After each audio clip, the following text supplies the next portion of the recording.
সুধা তেজকে বলে, একটা কথা আপনি ঠিকই বলেছেন মিস্টার বসু মল্লিক, এই সমাজ এত সহজে বদলাবে না। আর তাই তো আমি আপনার বাড়িতে ফিরতে চাই না।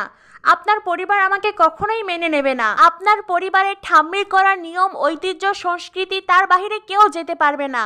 বিশেষ করে বসু মল্লিক পরিবারের মেয়ে বউরা, তারা তো নিজেদের সমস্ত ইচ্ছে, সমস্ত স্বপ্নকে মেরে ওই বাড়িতে দিনের পর দিন ঠাম্মির করা নিয়ম পালন করে যাচ্ছে।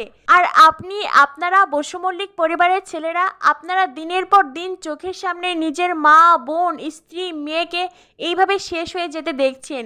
তবু আপনারা কিচ্ছু বলবেন না, কারণ আপনারা এটাকেই সমাজের নিয়ম হিসেবে মেনে নিয়েছেন। আপনারা কখনোই এই নিয়মের বিরুদ্ধে যেতে পারবেন না মিস্টার বসু মল্লিক। তেজ বলে, সুধা, আপনাকে আমি কেন পছন্দ করেছিলাম জানেন? আপনার এই লড়াই করার মানসিকতা দেখে। আপনি হেরে যাওয়ার, পালিয়ে যাওয়ার মেয়ে নন, সেজন্যই আমি আপনাকে পছন্দ করেছিলাম। সুধা, আমি হয়তো ঠাম্মির নিয়মের বিরুদ্ধে যেতে পারবো না, কিন্তু আপনি তো পারবেন। আপনি তো পারবেন আমার পরিবারের এই সমস্ত মিথ্যে ধারণাকে পাল্টে দিতে। এদিকে আগামী পর্বে দেখানো হবে বাড়িতে গণেশ পুজো হচ্ছে। তেজের মা সুধাকে ভীষণ করে মনে করছেন। আর তখনই তেজ সুধার হাত ধরে আবারও বাড়িতে ফিরে আসে। তেজ তার মাকে বলে, মা, তোমার ইচ্ছেই পূরণ হবে। এইবারের গণেশ পুজোয় এই বাড়ির বড় বউই বসবে। এই বলে সুধার হাত ধরে তেজ সুধাকে বাড়ির চৌকাঠ পেরোতে চায়।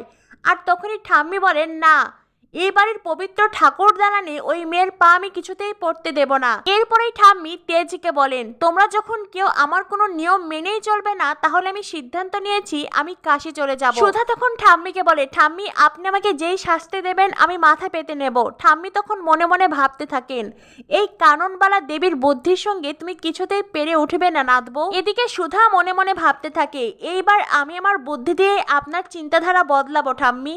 তো বন্ধুরা, বুঝতেই পারছো জমজমাট হতে চলেছে শুভ বিবাহ সিরিয়াল। এইবার শুভ বিবাহ সিরিয়ালে কাননবালা দেবী আর সুধাময়ী বসু মল্লিকের বুদ্ধির লড়াই চলবে।